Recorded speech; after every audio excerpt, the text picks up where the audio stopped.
Michael Kazin is a prominent American academic.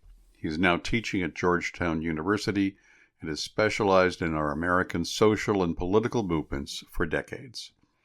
Kazin has published important books in the field, such as Barons of Labor and America Divided, and he frequently appears in the New York Times, the Washington Post, the New Republic, and the Nation. His most recent work, What It Took to Win, is a history of the Democratic Party from its founding by Thomas Jefferson to the presidency of Joe Biden. I find him particularly interesting because he's not been a bystander to history, content to get degrees and publish books. In his student years at Harvard in the late 1960s, he was a leader of Students for a Democratic Society, which in its brief, incandescent life was the foremost organization in opposition to the Vietnam War. Today, he is a member of the Democratic Socialists of America, almost exclusively known by its initials DSA, and he is co-editor of Dissent magazine, which has been the most important Democratic Socialist periodical since the 1950s. So Kazin stands firmly on the left. And even in his scholarly books, he's not a bystander to history. He makes critical points about how social movements, including the Democratic Party, gain or lose power. He is perpetually interested in the question of what it took to win.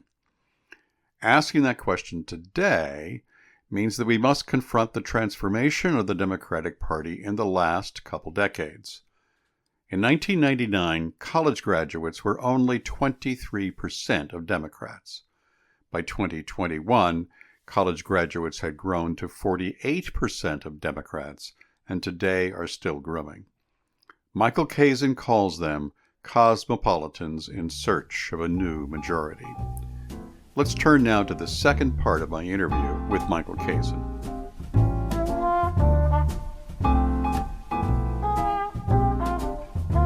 Your last chapter has this very provocative title, Cosmopolitans in Search of a New Majority. And even before I read the chapter, I read that title and it rang to me as very similar to some of the criticisms that have been voiced recently that the party is overly elitist, built far too much around not only college graduates, but graduate students.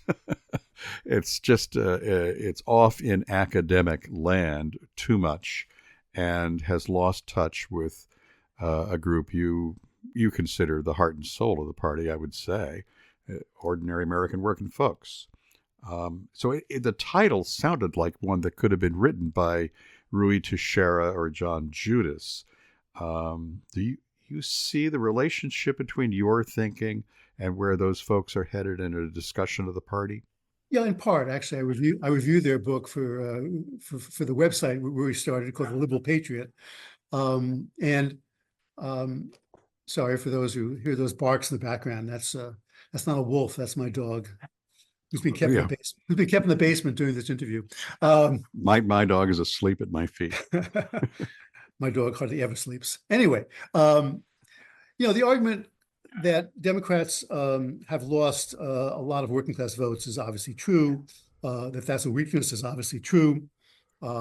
And the cosmopolitans who do run the party for the most part, who are from big cities, who are usually college educated, who don't have union backgrounds, for example, have to make a cultural leap sometimes in order to attract those folks, and that's not the most successful way to appeal to voters. Joe Biden, of course, is not like that. One of the reasons why a lot of people in the party establishment thought he'd be a good candidate, because he did go to college, but he didn't go to Ivy League college, didn't go to Stanford, a place like that, and he comes across, more as an ordinary guy. At least that's what Democrats believed. The problem with the idea that elitists control the party, college-educated people control the party, and they should somehow take a back seat, is that any successful party is a coalition. And in order to win elections, and that's, the point of the book is how Democrats have won elections and how they have not won elections, is you have to put together groups that are some ways dissimilar, somehow don't have the same interests, but do share enough that they can be in the same party. And graduate students who form unions. They're the most pro-union group of workers in America right now, including at my university at Georgetown. They also want, ordinary white working people who don't go to, and black working people, and Latino working people who haven't gone to college to be able to form unions. So that's a commonality, even though, they aren't going to argue about Marx, the way graduate students go argue about Marx. So I think the only way, I think Rui and John, who are friends of mine, get this wrong. The only way for the Democrats to put together a winning coalition again, or at least a coalition that can actually be a majority coalition again, as they had different times in American history, is to put together, to use the strength they have with more educated people from the cities and the closer in suburbs, with working people who are organized, hopefully into unions, or organize themselves around needs that they have economically. Because otherwise, if you say, well, let's have those college people take a back seat, those people are the activists. Those are people who go canvassing, together with some union folks at every election time. I've canvassed for Democrats since I was a teenager in the 1960s, and the most committed people are those you depend on, as you know, as a politician, to do that work, to donate in small amounts to your campaign and so forth. So you can't do without those people. And a large part of the problem, people like Harold Meyerson, who writes the American Prospect, used to be a writer for the LA Weekly, has pointed out over and over again, is that Democrats started to lose votes from white working class and people especially, and more recently, black working class, Latino working class people as well, when unions began to decline, especially in the private sector. And now, despite enthusiasm about unions, which is out there, as I mentioned before, only 6% of workers in the private sector are union members, about 10% overall. And of course, public sector union workers tend to be college educated much more, and not all of them, but a lot of them. And they're still pretty solidly Democrats, most of them. It's private sector workers who have drifted away from the party. When unions were strong in America, from the 30s up until the 70s, this was Democratic era, and unions helped to organize workers to see their political interests as well as their economic interests. And so many of them voted for Democrats. In the book, I talk about how California moved to the left, moved to be a solidly Democratic state, and West Virginia moved to be a solidly Republican state, as it is now. They used to be reversed, And George H.W. Bush won California in 1988, for example, and Michael Dukakis won West Virginia. And that's a large part, not entirely, but a large part because West Virginia, the United Mine Workers collapsed West Virginia, and young people moved away from West Virginia because they couldn't find good jobs. And in California, immigrants began to be a much larger part of the electorate, and anti-immigrant law that was passed, initiative that was passed in the early 90s, turned off a lot of them from the Republican Party. Other things were happening as well, but and Silicon Valley, all those industries helped Democrats as well in California. So, you have to look at how the base of the party has changed and the need to put together both the older base of the party and win them back with the newer base of the party. You can't just say, oh, let's get rid of the newer base and just, find ways to attract the older base. That's not, as a historian, you can't go back. You got to go forward. Well, that leads me to one of the concerns I have about Joe Biden's presidency and how he has handled the union issue. I think you're absolutely right. Biden phrases it correctly, the most pro-union president in gobbledygook long time, some long period of time. And he's right. Because presidents haven't been very overtly pro-union, so Joe sticks out very clearly. On the other hand, here's my concern, and this is me coming from my background as a union attorney and dealing with the NLRB and all of the mishigas of American labor law.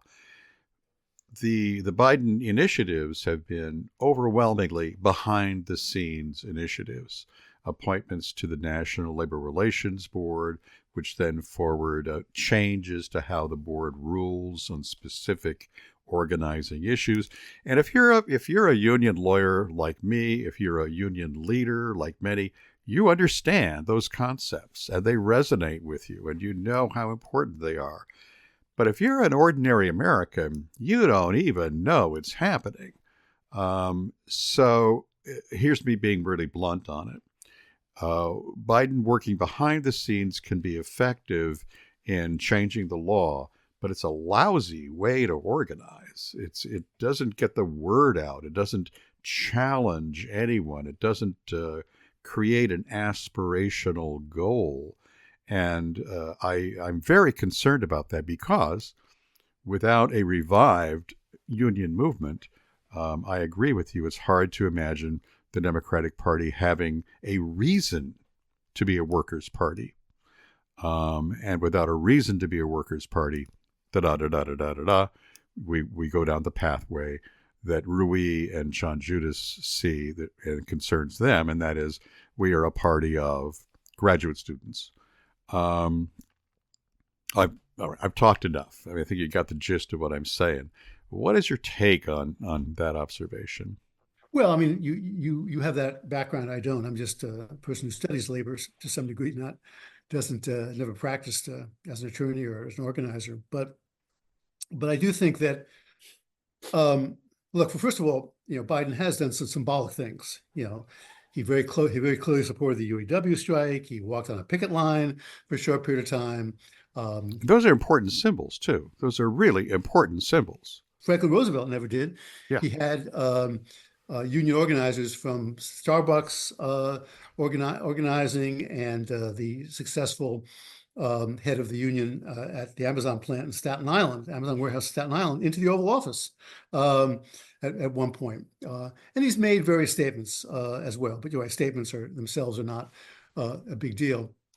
I'm not exactly sure what else he could do to be very effective. He has said, I think all Americans should join a union. But as you know, as a labor attorney, for the labor movement to revive, working people have to revive it. It can't be revived from the top. That's not the way, of course. Unions don't get formed by presidents or congresspeople. They get formed by workers and their representatives. And of course, the NLRB is a favorable NLRB will help with that. And of course, Biden's been behind the PRO Act, which, as you know, would make it a lot easier to would reform the NRA, the Wagner Act, in a way that would penalize employers who either drag their feet on arriving at contracts with workers who want a union, or would immediately, allow workers who want a union to have that union. Various ways that employers have gotten away, and with their lawyers have gotten away from the spirit of the Labor Relations Act in recent decades. It would be harder to get away from, I think. But again, that didn't, it passed the House. It didn't pass the Senate because of the filibuster. Now, I'd be in favor of Biden saying the filibuster should be gotten rid of, but of course, as president, he can't do that himself. So he's in a bind. He's in a bind, and the only reason why the National Labor Relations Act was passed originally in 1935 is because there was this massive wave of strikes in 1934, and also because the Depression was on, and Roosevelt wanted to make sure that purchasing power would increase. In fact, look at the preamble of the National Labor Relations Act. The first thing it talks about is, important to increase the purchasing power of Americans, and in effect, unions will help to do that because they'll make higher wages so they can buy more stuff. Again, this is the bind that the pro-labor Democrats are in, which is they can say great things about why labor unions should be organized. They can do what they can, as you say, behind the scenes to a certain degree, to help the administrative state be more pro-union, but they can't organize unions themselves. And it's tough to go from 10% of the workers in unions to something close to 35% is what the union movement looked like in the 1950s. So, I'm sort of a pessimist at heart, and I'm afraid that's going to be very tough to get there. Short of a something like the Great Depression again, where Americans just say, God damn it, we just need some protection here. Well, let's hope it doesn't come to that. Yeah. So, I Be. think I've talked with friends of the labor movement of various kind of workers associations, ways workers can put together organizations which will not require, votes overseen by the labor board. But, those are hard. I'm working now on a biography of Samuel Gompers and his period in American history, the American labor movement. And Gompers was famously, nonpartisan because he believed, let's get anybody on our side we can. And the Teamsters, who so far have not endorsed any candidate, might be themselves going that route. Gompers labor, yeah, definitely. I'd like to end on a thought. You brought up Harold Marison, who's an old friend of mine from DSA days, and I thought it'd be interesting. You're one of the few people we could talk to about DSA and could reflect on it from personal experience as well as from an academic point of view. But without me laying a big, elaborate preface, let me just open the door for you and invite you to give us your take on the role of DSA in the Democratic Party today. Well, for those who don't know about it, DSA was formed in the early 1980s. It was a merger of two different groups. I won't go into the details. One that was more reflective of sort of labor, social democrats, and one that was sort of a post New Left group. It was very small for many, many years, like 6,000 or 7,000 members, or more or less, until Bernie Sanders ran for president in 2015 and 2016. And then it ballooned to close to 100,000 members. It picked up a lot of the enthusiasm that young people had really coming out of the Great Recession, Occupy Wall Street, Black Lives Matter, and beginning of some revival of the labor movement as well, I think. And some of those people, of course, became active in the Democratic Party, and some of them became congresspeople, like Alexandria Ocasio-Cortez, Rashida Tlaib, several others.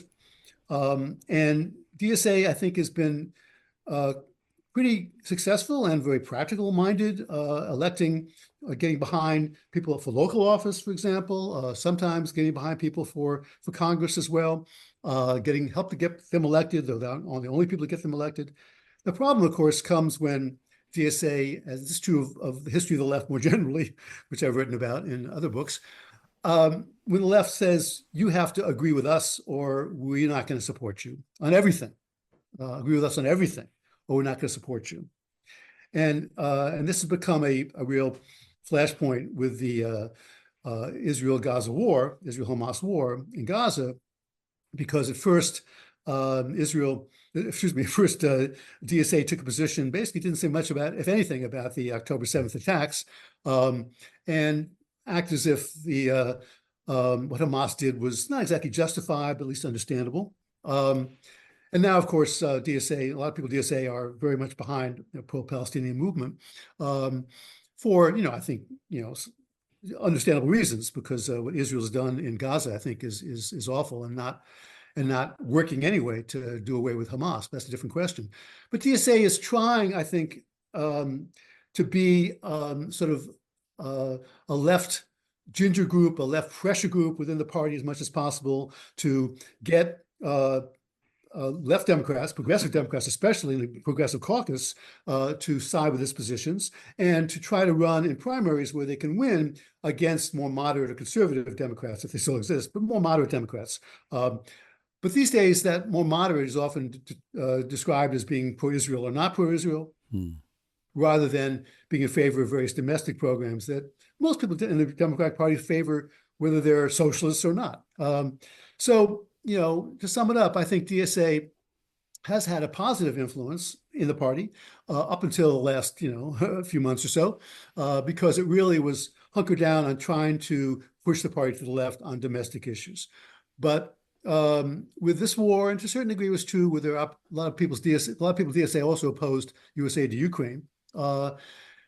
DSA began to be defined more by its international positions rather than by its domestic positions. And there's not very much that DSA really could do, in terms of American foreign policy. Its real strength lay in supporting Medicare for all, making it easier to organize unions, working on cheaper housing, issues like that, a Green New Deal, issues that, they could convince a lot of Americans to support and they could have some impact on. I'm not sure how much impact they can have on, whether to have a ceasefire or not. They can just be part of a larger movement for that.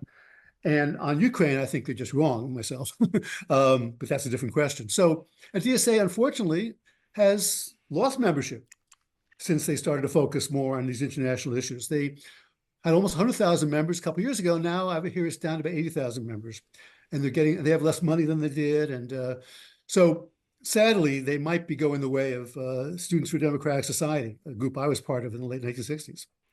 So that's an interesting observation on the transition from domestic issues to foreign issues. It parallels what I've been seeing happening. And here in Los Angeles, we have a very active DSA, and we have at least 3 members of City Council who are members or strongly sympathetic. But I haven't seen any evidence that the organization here is getting deeply involved in defining itself as leading on the Hamas versus Israel issues. The electeds seem to be savvy politicians who are figuring out how to make their way. But my assessment would follow your assessment. If folks start to go that way, it ain't going to particularly go well. I think that's right. I'm glad to hear that. I wrote an article for the American Prospect last summer before October 7th, of course, about a conference of DSA elected officials that was held here in DC. And I was quite impressed by how much they, had gotten done, the kind of campaigns that they were running. But also, I should say, one of the things that struck me was that several of them told me in interviews, we don't really talk about socialism. Mm-hmm. We say we're members of DSA. We don't really define what socialism means because most people we talk to really don't care about that. They care about, what's going on in their lives and how we can help them. Well, that's pretty much. I remember leaving DSA way back when, and my primary reason for leaving it was I couldn't figure out what its identity was. It was for some good things, but what that had to do with socialism as such, I could never figure out. Well, Michael Harrington was one of the people who started DSA and had been the last really head of the American Socialist Party before it fell apart. His famous phrase was, we must be in favor of the left wing of the possible. Left wing of the possible. And how you define possible is, obviously up for grabs, but he was very good with phrases. He wanted to focus people on not, calling for, what you really want. In the end, it might be nice to talk about that sometimes, but that's not going to get you very far as an organization. Another title of one of his last books was Socialism, Past and Future, which left out something rather ostentatiously. I always found that a little slick, the left wing of the possible. The whole debate then becomes what's possible. It doesn't tell you anything about, where he would like to have led the organization ultimately. Not ultimately, but he made it pretty clear. I mean, he was in favor of organizing movements and supporting Democrats. Right. Yeah, no, that's really right. It was procedural. It was let's get some procedure done here. So you were the editor of Dissent magazine for many years and are now bear the title editor emeritus for Dissent magazine. Tell us what Dissent magazine was and is. And that's the folks listening to this need to simply hear that. Yes. Dissent magazine was and is, I think, a leading magazine of the American left. It's written primarily for people who have an intellectual interest in the left, though that we also hope organizers and activists will read it as well, and a lot of them do, of course. And there's no reason you can't be intellectual as well as an organizer. It was founded in 1854, 70 years ago, by Irving Howe and Louis Kozer, who were two left-wing intellectuals who had been involved in the left-wing movement of the 30s and 40s.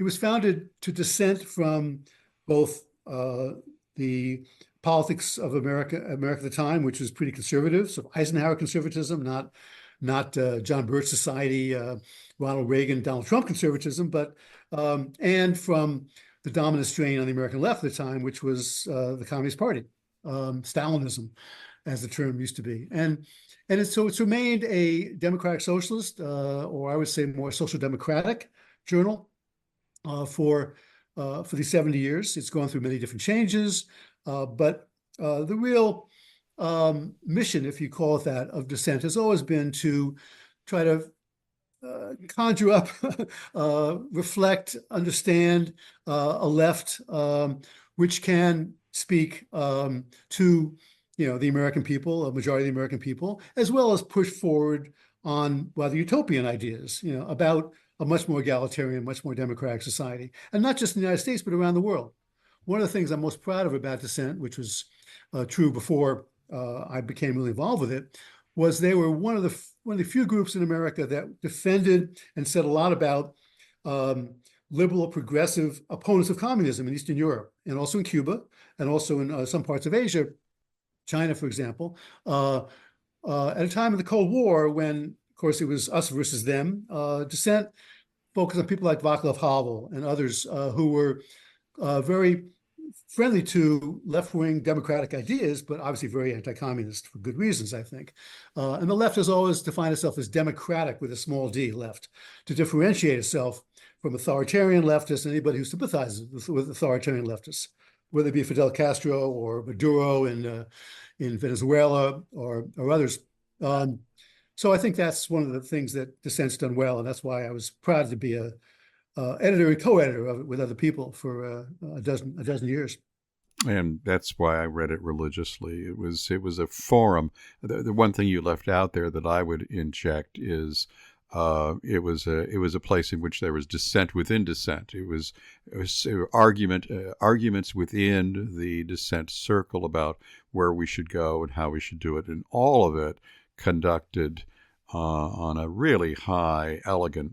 Well, I was going to say that's a bad word these days to use, but an almost elegant. Well, the writing was good. The damn magazine was good magazine. It read like blazes. Well, thank you. Well, I hope that's still true. It still exists, and you can read it online and in print. www.dissentmagazine.org. See it here. No, thank you for the pitch. I really do appreciate that. Played a big role in my life. Also, it was very, has always been put organized labor and the labor movement right in the center of its concerns and its interests, and various people in labor have written for it before too. So it's a delight meeting you. You too. And thanks for the interview. Appreciate it a great deal. Thanks very much.